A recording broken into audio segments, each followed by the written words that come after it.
her two children, Jesus Alvarez and Lucy Alfredo, who's also on our tribal senate, and my two boys in the back. I was going to have them sing, but Mark's going to come out and sing a very difficult song, so I told them they could take a seat. Hello, everyone. Like my cousin said, I'm Mark Villasenor. I am currently a member of our tribal senate, but I'm also the head singer for our tribe, or which we call Taka. We've lost a lot of culture over the generations, but we hold firm to what we do have. And the song that I'm going to sing you is one that's been passed down for generations. Some of these songs have been recorded on old wax cylinders from like 1910, 1920s. You know, just showing how old some of these songs are. Some of these songs are centuries old. So I'm just here to help showcase our culture, my culture, to all the other cultures here today and all the people here today. Heno kame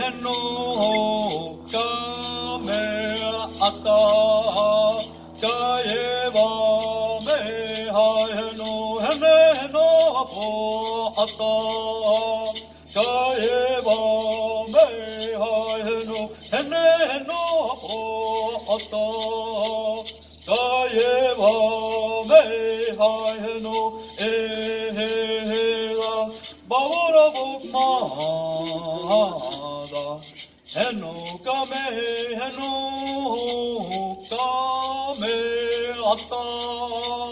kayeva me heno po ata kayeva me heno ehera bawara bukmada heno kame ata kayeva me heno po ata kayeva me heno ehera bawara bukmada heno kame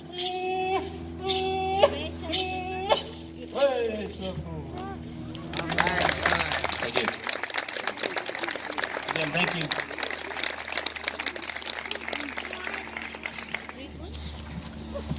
I don't know about you, but I've been crying a lot this morning. Thank you.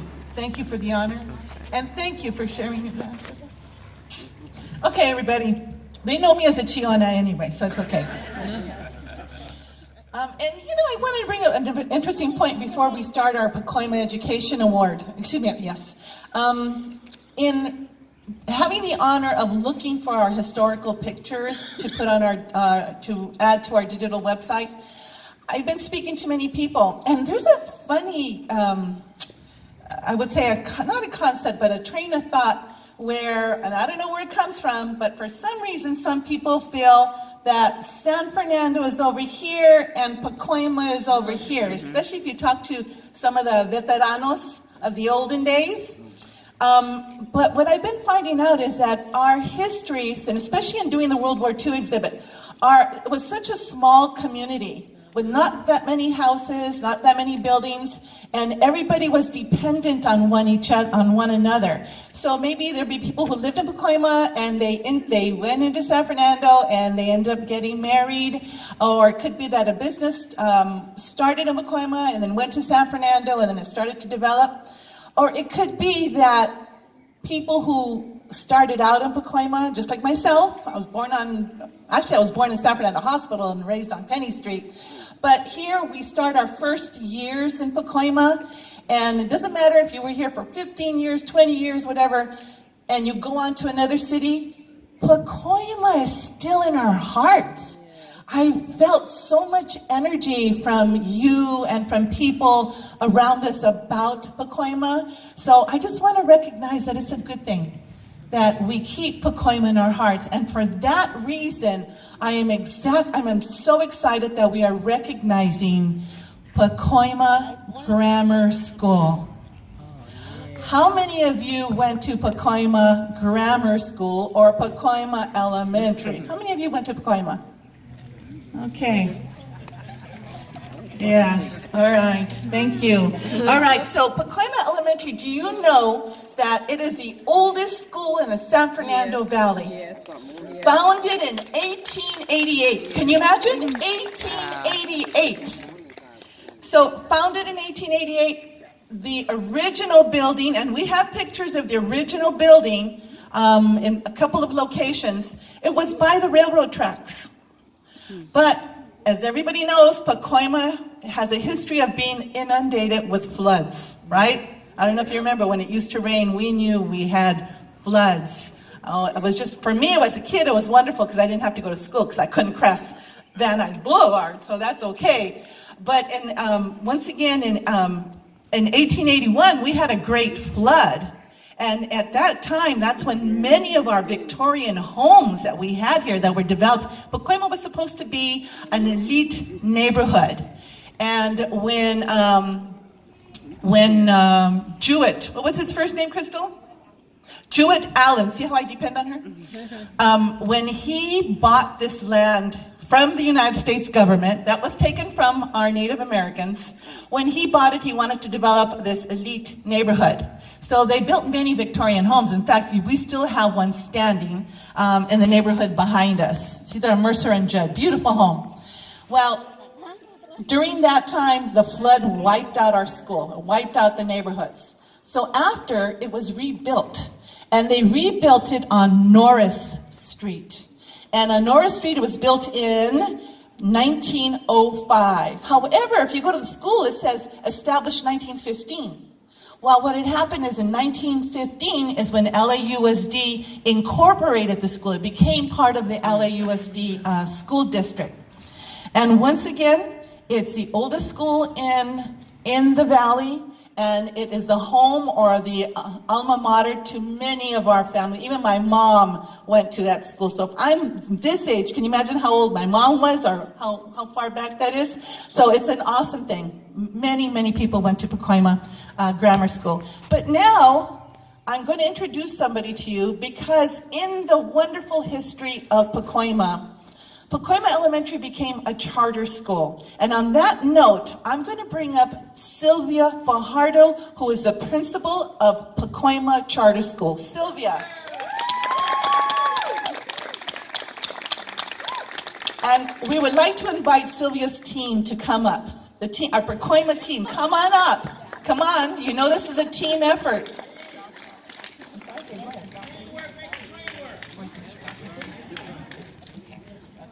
Good morning.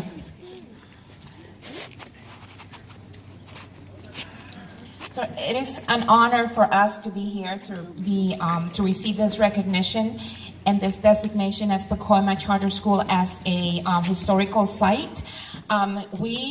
We have learned so much from the Historical Society, from Pacoima Historical Society. We were under the assumption that our school was established in 1915, and we celebrated our centennial in 2015. We had a big celebration.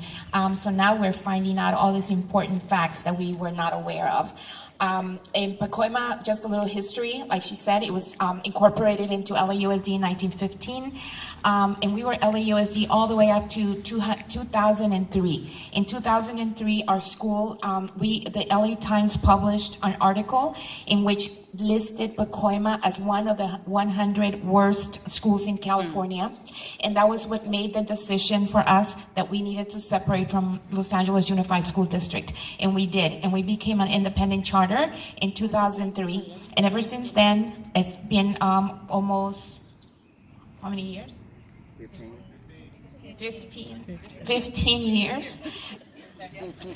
We're educators and we're not good at math, but so over 15 years, we have been a charter school, and with the assistance and the help of our sister charter school, Vaughan, we became a charter school. And ever since then, we have been, our scores have been improving. The types of resources and the interventions that we provide to our students are great. I'm sorry, this is my telephone. So we're now have developed into a very different school that the school that we were in 2003, and we would like to invite all of you, our alumni. We were not aware that so many of you attended our school, so we would love to give you a tour, and then you can come and see our school. So all of you are invited. We would love to have you there. And so on behalf of our school, we would like to thank you for this recognition, and thank you so much, Pacoima Historical Society.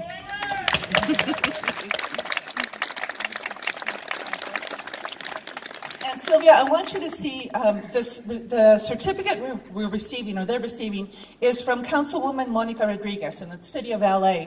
And it says certificate of recognition is hereby presented to.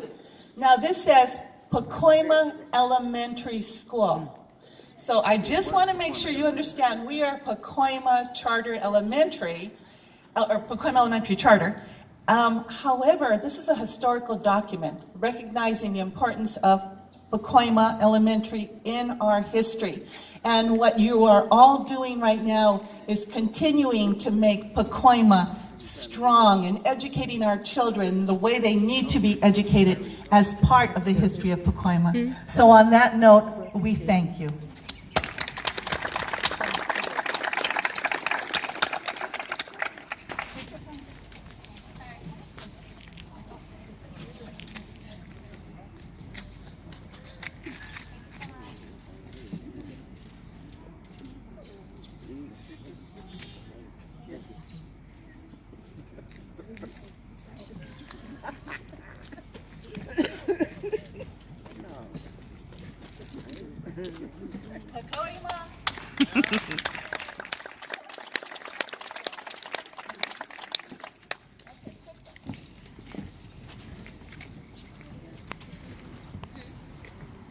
Now I get to do something fun too.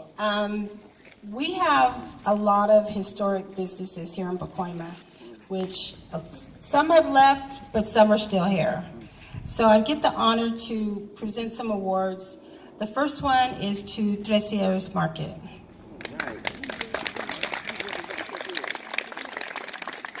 I have a story about that because that market, initially I guess it was started in 1944, and it was started in San Fernando by Francisco and Pilar Tres Sierras.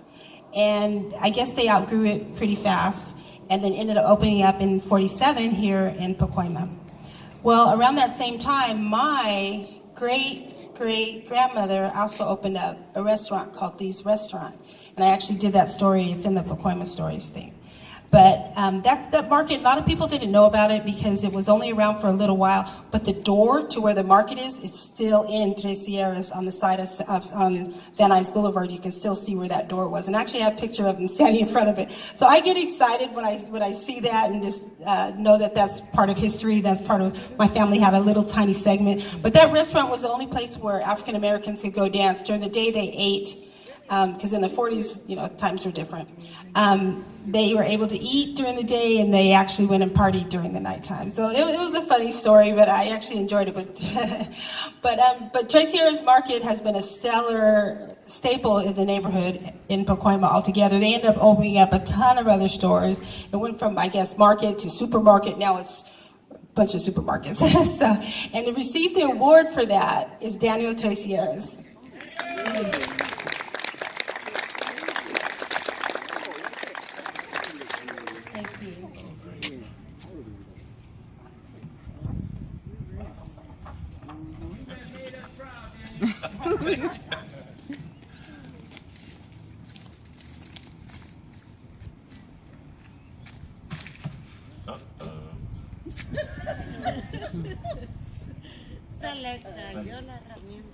Harry, I can't hold my breath this long.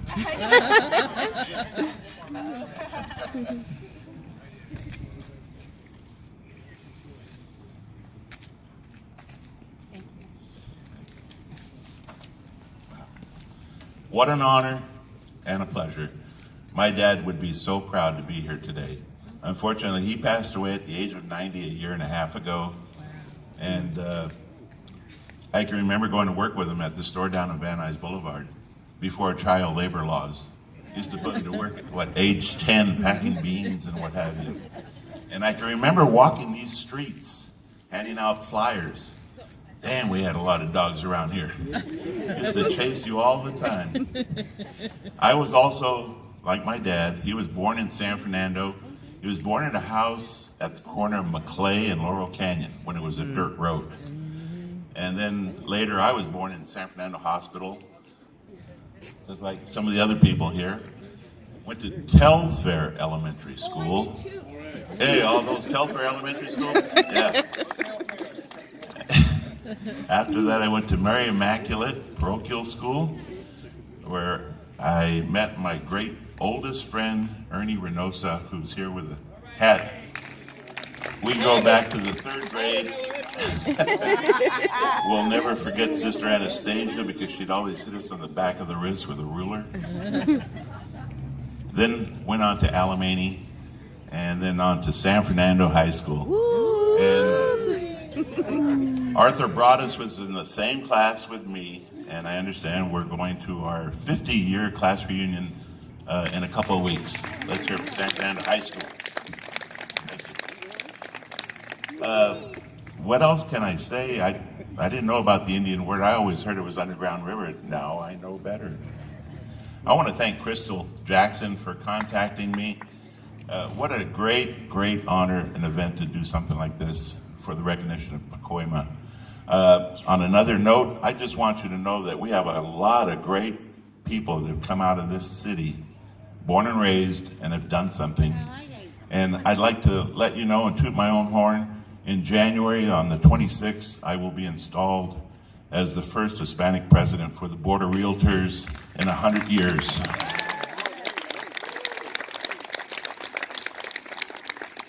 With that, I just want to say thank you again, and what an honor. I really, really appreciate it. Thank you again, Crystal.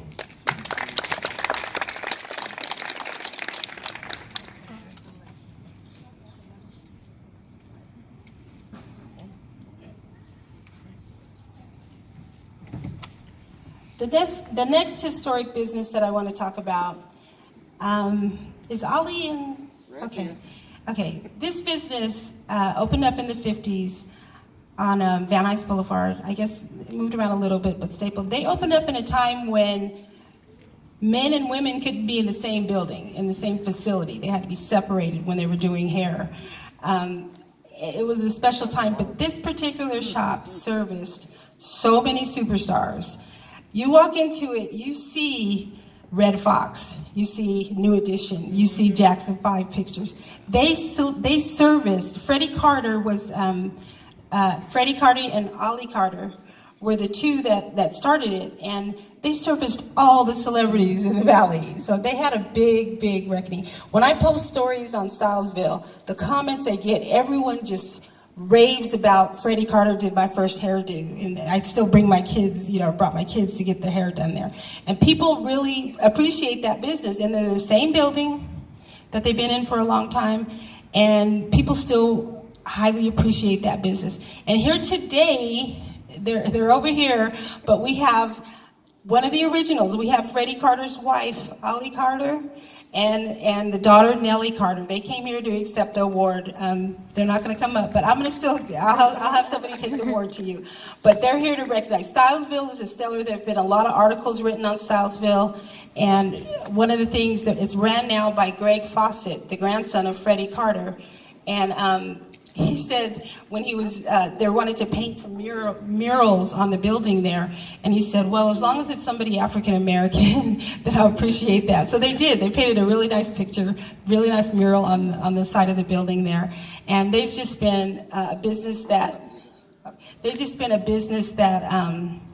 that needs to be in the history books.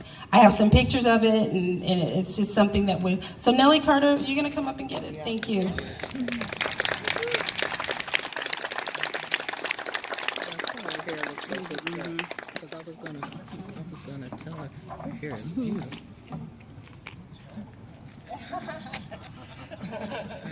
Thank you. My mama really appreciates this, and I wasn't ready for this, but I was raised in Pacoima. Been here since 1953. I went to Vine Street Elementary, San Fernando Junior High School. And then I graduated from Silmar. Sorry, San Fernando. But back then, we were in the jurisdictions, you had to go to certain schools. So I preferred going to Silmar. All my friends went to San Fernando. I said, I better go the opposite direction, then I would graduate from school. But anyway, we've been here. The business opened up in 1957, and it was Quality Barbershop at that time. We got it from another barber. Then we changed the name to Stylesville. But we were renting the building from Danny's father, Tressier. Then I think in 1967, they wanted to enlarge the building of Tressier's Market. So we had to find another place to go. And we went across the street where my parents had bought the property across the street, which used to be Dee's Bar and a couple other little small businesses. And that's where we've been ever since 1967. So like I said, I'm not prepared for this. I'm not the person to talk. But thank you very much for the award, and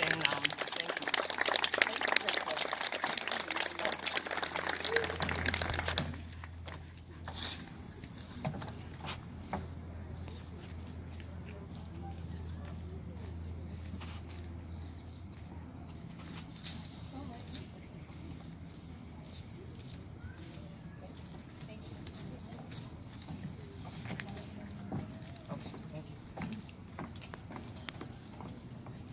Okay, so to me, this is just such an honor to be presenting awards to people.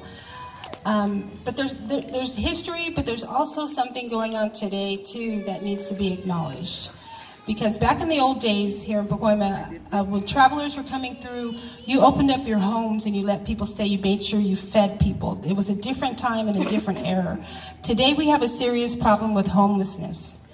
And it's unfounded. When I was growing up here in Pacoima, I don't remember seeing homeless people. I'm sure they were there or somewhere, but it wasn't like it is today. Today there's people that we went to school with that are under the freeways, and nobody's really reaching out to help them much. Some of them might deserve it, but a lot of them don't. A lot of them are just circumstances, illnesses, what have you, that are preventing them to be able to pay these high rents that they want us now. So there's some people in the community that still do good. There's some people that still go out of their way to help these people.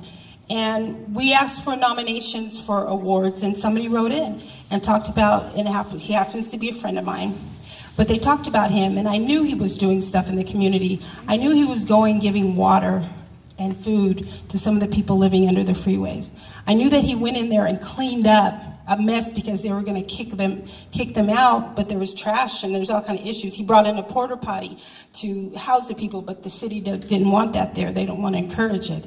But he went out of his way to do this, and that's something that a lot of us, we're busy. You're doing stuff and you don't have time to worry about the next guy. But when somebody does, they need to be recognized. They need to be go down for something, doing something well. And this person, he used to dance at San Fernando High School. He was a dancer at the halftime at football games. And his name is James Tolliver.